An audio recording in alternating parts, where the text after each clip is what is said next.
Good evening दोस्तों, welcome to the civil services dream channel. मैं Lakshmi 2015 UPSC prelims का paper solve कर रहे हैं हम। पार्ट 1 मैंने अपलोड कर दिया है, ये पार्ट 2 है। तो आइए स्टार्ट करते हैं। क्वेश्चन नंबर 26 या क्वेश्चन नंबर 1 आज के लिए। तो with reference to the Congress Socialist Party consider the following statements. तो आप पॉज करो वीडियो, फिर आप आंसर मिलाओ। It advocated the boycott of British goods and evasion of taxes. It wanted to establish the dictatorship of proletariat. It advocated the separate electorate for minorities and oppressed classes. दोस्तों ये तीनों statement गलत है, तो इसका correct answer हो जाएगा D. दोस्तों जो कांग्रेस सोशलिस्ट पार्टी थी वो 1934 में बनी थी और इसके जो फाउंडिंग मेंबर्स थे वो 3 थे, JP Narayan, Acharya Narendra Dev and Ram Manohar Lohia. Next question. The Rajya Sabha has no power either to reject or to amend money bill. The Rajya Sabha cannot vote on the demands for grants and the Rajya Sabha cannot discuss annual financial statements. दोस्तों ये statement बिल्कुल गलत है, वो discuss कर सकती है और ये दोनों स्टेटमेंट सही है। तो इसका करेक्ट आंसर हो जाएगा 1 और 2 बी। दोस्तों राज्यसभा जो है इसे हम काउंसिल ऑफ स्टेट्स भी कहते हैं। ये अपर हाउस है, लोअर हाउस हम लोकसभा को कहते हैं। ठीक है, थोड़ा सा और बता दूं मैं, जो राज्यसभा है दोस्तों इसमें 245 इसमें मेंबर्स होते हैं, जिसमें कि 233 जो मेंबर्स होते हैं वो elected by the state legislatures and union territories, और जो 12 हैं इसको प्रेसिडेंट अपॉइंट करते हैं। Next, the government of India act 1919 clearly defined.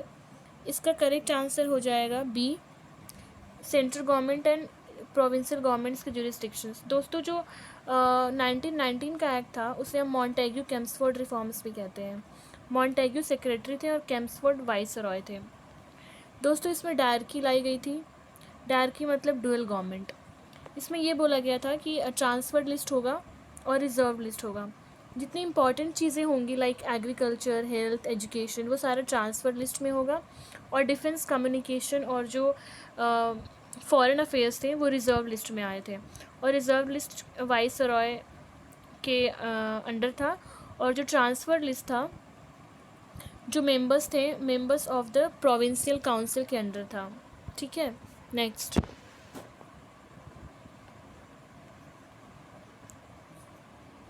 Which of the following brings out the consumer price index number for industrial workers?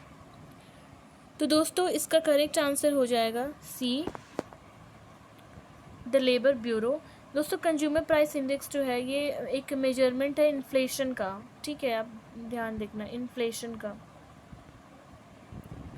Next, in the context of modern scientific research, ice cubes the particle detector located in south pole which was recently in the news. Okay, तो इसके options लिखते हैं। ये world का largest nutrient.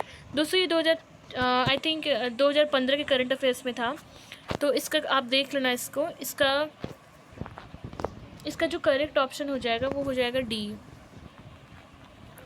ठीक है, 1, 2, 3 तीनों सही है। Next, the terms agreement on agriculture, agreement on the application of sanitary and phytosanitary measures, and peace clause appear in the news and frequently in the context of affairs of the। तो दोस्तों इसका correct answer हो जाएगा world trade organisation. दोस्तों मैं थोड़ा सा आपको बता दूं, SPS कहते हैं इसे। ठीक है, जो sanitary and phytosanitary measures हैं दोस्तों उसको SPS कहते हैं। और ये जो है जहाँ तक मुझे याद है ये यूरुग्वे राउंड ऑफ कॉन्फ्रेंस के बाद आया था। ठीक है, Uruguay round of conference GATT के बाद आया था। गैट का मतलब general agreement on tariff and trade. दोस्तों ये क्या है sanitary and phytosanitary measures? ये एक बेसिक रूल्स है। ठीक है, ये एक बेसिक रूल्स है फूड सेफ्टी के लिए। Animal and plant health standards fix की जाती है ताकि किसी सर्टेन रिस्क से प्रोटेक्शन की जाए। किसी सर्टेन रिस्क यानी जो प्लांट के थ्रू, एनिमल के थ्रू कोई भी डिजीज़ होती है, कोई रिस्क है, तो उसके प्रोटेक्शन के लिए। ठीक है, next, with reference to the near field communication technology. दोस्तों इसका करेक्ट आंसर है सी, 1 और 3। The area known as the Golan Heights, इसका करेक्ट आंसर है दोस्तों मिडिल ईस्ट। 33 का बी। मिडिल ईस्ट में सीरिया, लेबनान, टर्की, ये सारी कंट्रीज आ जाती हैं, तो काफ़ी न्यूज़ में रहते हैं ये, तो आप देख लेना। कन्वर्टेबिलिटी ऑफ रुपी, इकोनॉमिक्स से क्वेश्चन है ये दोस्तों। इसका करेक्ट आंसर जो होगा 34 का C. Freely permitting the conversion of the rupees to other currencies and vice versa. मैं थोड़ा सा एक्सप्लेन कर दूँ आपको दोस्तों। कन्वर्टेबिलिटी ऑफ रुपीज़ जो होता है, एक करंट अकाउंट कन्वर्टेबिलिटी, एक कैपिटल होता है, ठीक है। तो जो करंट होता है उसमें हम जो फॉरेन एक्सचेंज में वो इजीली हम कन्वर्ट कर लेते हैं, फ्रीली होते हैं हम कन्वर्ट करने के लिए, ठीक है, अपने रुपीज़ को, या फिर जो भी एक्सचेंज होता है वो हम इजीली फ्रीली कर सकते हैं। लेकिन दोस्तों जो कैपिटल होता है, कैपिटल अकाउंट कन्वर्टेबिलिटी होती है, ये पार्शियल कन्वर्टेबिलिटी है, ये पूरे तरीके से अब इंडिया में नहीं है, ठीक है। तो इस पर रिस्ट्रिक्शंस लगाई जाती है, कुछ लिमिटेशंस हैं। Okay next, medieval state present region sorry. तो दोस्तों द करेक्ट आंसर हो जाएगा आई थिंक 35 का करेक्ट आंसर हो जाएगा बी, 2 ओनली, दुर्गारा, जम्मू, ठीक है। Next, consider the following rivers, which of the following are the tributaries of Godavari. तो आपको गोदावरी का ट्रिब्यूटरी बताना है, तो इसका करेक्ट आंसर हो जाएगा 36 का डी, 2 and 3, ठीक है, 2 and 3, इंद्रावती एंड प्राणहिता। दोस्तों गोदावरी के बारे में थोड़ा सा पढ़ लेते हैं। गोदावरी जो है वो सेकंड लॉन्गेस्ट रिवर है गंगा के बाद, गंगा फर्स्ट लॉन्गेस्ट रिवर दोस्तों, लार्जेस्ट नहीं लॉन्गेस्ट, और दूसरे नंबर पे है। ओरिजिनेट कहाँ से होती है? त्र्यंबकेश्वर महाराष्ट्र से, ठीक है। और ये कितने स्टेट से पास करती है?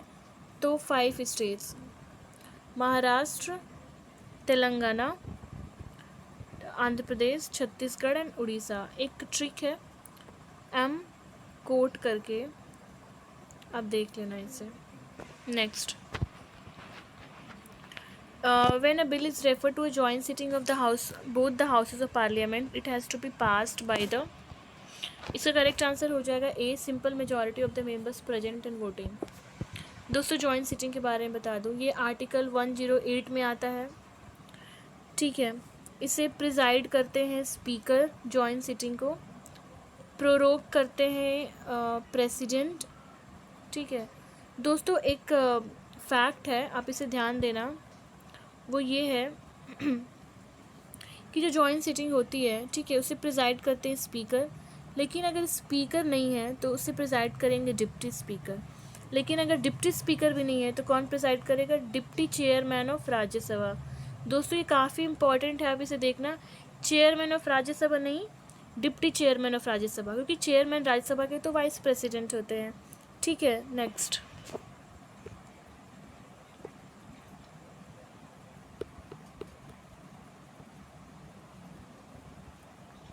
Okay, which one of the following regions of India has combination of mangrove forest, evergreen forest and deciduous forest.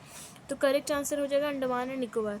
दोस्तों मैंग्रोव फॉरेस्ट के बारे में बता दूं, ये वेस्ट बंगाल में 42% पाए जाते हैं, पूरे इंडिया में स्टेट वेस्ट बंगाल में 42% पाए जाते हैं।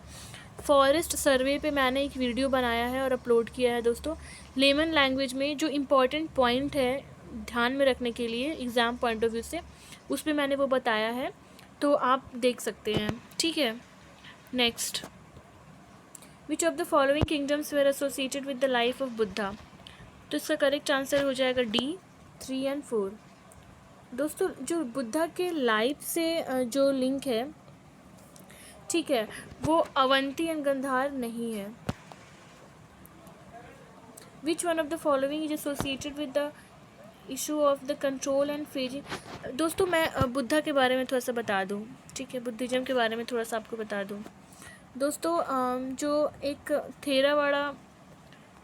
थेरावाड़ा एंड महायान जो स्कूल है बुद्धिज़्म का, वो काफ़ी इंपॉर्टेंट है। महायान का मतलब होता है the great vehicle and Theravada का मतलब होता है स्कूल ऑफ एल्डर्स। दोस्तों यूपीएससी प्रीलिम्स में जो बुद्धिज़्म है, ठीक है, और जैनिज़्म है। ये आप इसको डीप में पढ़ लेना। अगर फ़िलासफ़ी ऑप्शनल के जो लेक्चर्स जो अपलोड होंगे, ठीक है, तो उसमें आप बुद्धिज़्म एंड जैनिज़्म के लेक्चर एक बार देख लेना, क्योंकि दोस्तों इसमें डीप में क्वेश्चन पूछे जाते हैं। ठीक है, next, Which one of the following is associated with the issue of control and phasing out of the use of ozone depleting substances? Correct answer है मॉन्ट्रियल प्रोटोकॉल। दोस्तों ब्रिटेन वुड्स कॉन्फ्रेंस के बाद IMF and in IBRD जो world bank का part है, ये आई थी। और क्योटो प्रोटोकॉल की अगर मैं बात करूँ तो 1992 में global emissions and CO2 emissions and global warming के लिए आई थी। और क्योटो जापान में है एंड नगोया भी जापान में है। दोस्तों नगोया जो है, इसमें जो है नगोया प्रोटोकॉल के बारे में मैं थोड़ा सा आपको बता दूं। इसमें दोस्तों एक्सेस टू जेनेटिक रिसोर्सेज, ठीक है, जो जेनेटिक रिसोर्सेज की एक्सेस और जो equitable sharing of the resources होगी, जो कंजर्वेशन ऑफ बायोलॉजिकल डाइवर्सिटी से आएगी, उसकी इक्विटेबल शेयरिंग की बात करता है ये। ठीक है, next, the arrival of Babur into India led to the, दोस्तों इसका करेक्ट आंसर, इसमें ये स्टेटमेंट गलत है, ये गलत है। गन पाउडर उसके पहले भी आया था एंड आर्क एंड डोम का आर्किटेक्चर बाबर के आने के बाद नहीं था। तो दोस्तों तिमूरी डायनेस्टी स्टैब्लिश किया था, बिल्कुल सही है। तो आंसर हो जाएगा 3 ओनली, यानी बी, 41 का बी। दोस्तों जो बाबर है, आपको पता है ये मुग़ल डायनेस्टी इन्होंने फाउंडेशन किया था, स्टैब्लिश किया था। और दोस्तों बाबर से रिलेटेड एक 4 बाग स्टाइल काफ़ी फेमस है, ठीक है, आर्किटेक्चर्स में, तो वो आप देख लेना एक बार। Next, the government of India has established NITI Aayog to replace the very simple planning commission. दोस्तों नीति आयोग जो है वो एक थिंक टैंक है, ठीक है, इसके रिकमेंडेशंस एडवाइजरी होते हैं और इसके चेयरमैन जो होते हैं वो प्राइम मिनिस्टर होते हैं। What is the Rio+20 conference often mentioned in the news? तो दोस्तों इसका करेक्ट आंसर हो जाएगा A, it is the United Nations conference on sustainable development. दोस्तों एक आया था रियो कॉन्फ्रेंस, ठीक है, एक आया था Rio+7, एक Rio+20। तो आप ये तीनों देख लेना, इन्वायरमेंट के इम्पॉर्टेंट टॉपिक्स हैं। Next, consider the following statements. The executive power of the Union of India is vested in the Prime Minister.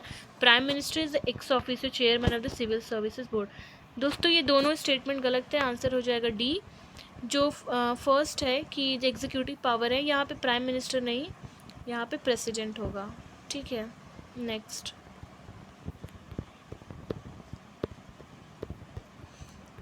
the term Goldilocks zone often seen in the news is in the context of, दोस्तों इसका correct answer हो जाएगा I think C, search for the earth like planets in outer space. Next,